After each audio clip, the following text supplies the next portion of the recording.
Is Landstar worse than TQL? Is Landstar worse than TQL? Let me ask that one more time. Is Landstar worse than TQL? Did you ever stop to think why is these two main brokerages, TQL and Landstar, are like the only ones right now in this market if you get your new authority that you can work with?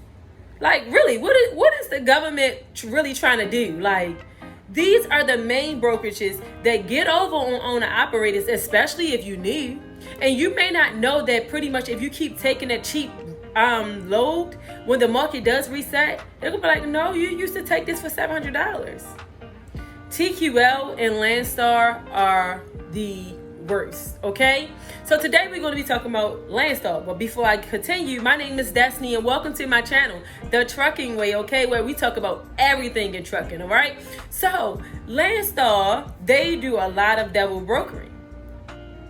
And yes, double brokering is illegal, but their company is still surviving.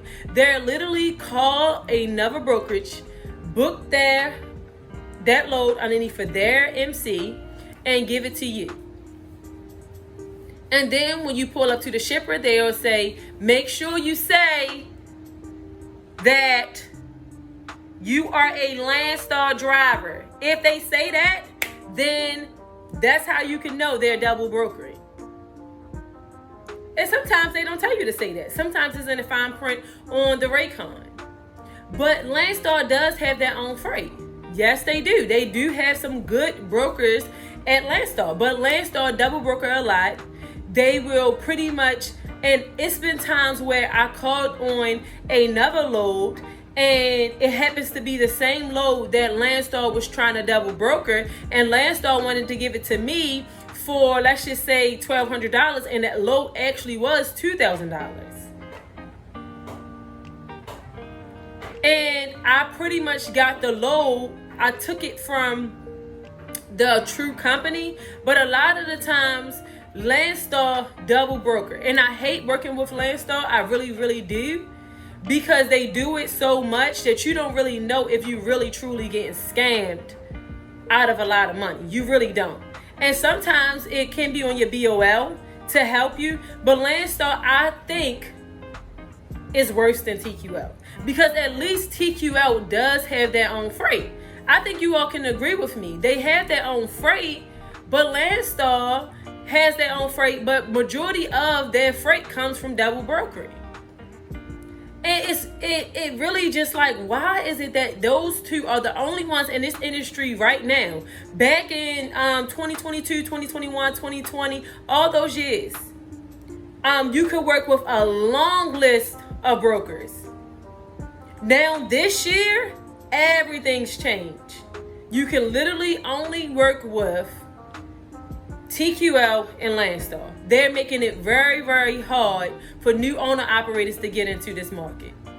So you may say, well, Destiny, I'm a new owner operator. Should I work with Landstar? That's your choice. You got to make some kind of money, but just because you're a new owner operator doesn't mean that you have to work with TQL or Landstar.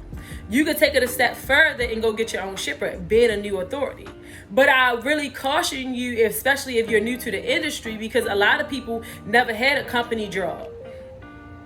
They don't really know what to expect. And if you do not educate yourself, you can make a lot of mistakes. So run a few loads, get educated, make sure that your loads make sense, and not just saying, oh, it's 200 miles and they pay me $700. That's good money.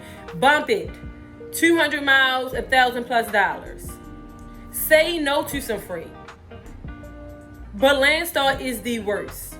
It's not up for discussion. I think it's Landstar, then it's TQL. It's Landstar first, because they do a lot of shady stuff. They have Landstar Ranger, Landstar Inway, Landstar this, Landstar that. You don't even know which one is illegal or legal. It's so many of them. And don't try to book a load with Landstar Inway. If they post it, half of the time they're not even going to answer the phone. And then they posting their loads like real good. It'd be like 200 miles, $2,000. You scared to even call up on it. But Landstar, in my opinion, is worse than TQL because they double broker so much. I never really had TQL double broker. Not with me. But TQL, we know in my last video, go check it out, that they pretty much just rip people off. It's like two of the worst of evils. It's just like, it's bad. You have Landstar, you have TQL. They pretty much equal in the sense of they both getting over on the operators. But I just think just because Landstar double broker, they're ahead of them. And I would love to know your opinion on it or your facts on what have you experienced from Landstar. Have you experienced double brokering? Did they take money out your factor? Landstar, one of my drivers, every load that we ran, they would take $4 or $5. And I was like, why?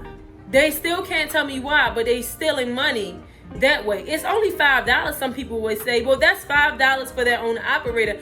Why is Landstar taking people money? I don't know. Do you?